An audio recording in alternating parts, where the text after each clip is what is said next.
The American dollar is taking a beating all around the world, particularly in places that Americans like to visit.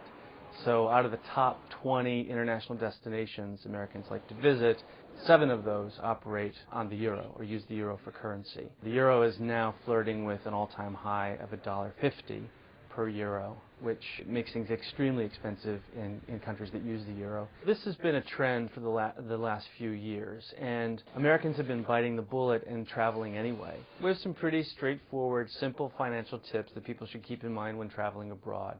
The first would be to be mindful of using your credit card. Credit cards generally offer the best exchange rate, but they charge different fees. So you probably want to see what your credit card charges for foreign purchases, and if it's 3%, you might want to find a credit card that charges perhaps 1%. The second tip would be to only use your ATM card when getting cash abroad. Some people use their credit cards rather than their ATMs, and that's basically a cash advance which comes loaded with added fees. So don't ever use your credit card unless it's an emergency situation to access cash. We have about 25 recommendations for places that Americans can travel to and get a lot for their money and where the dollar is holding its own. There are absolutely terrific values out there depending on what you're looking for. If you're looking for a European urban holiday, consider Istanbul.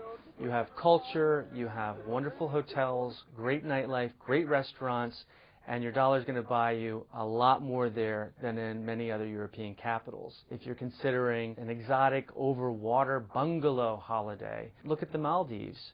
You'll pay almost half of what you would in a place like Tahiti for the same level of accommodations. If you're looking for something in Central America, say beaches and rainforests, consider Costa Rica. It's a fantastic destination, and the dollar is actually buying 30% more there this year than it was in 2002. So these are all great values.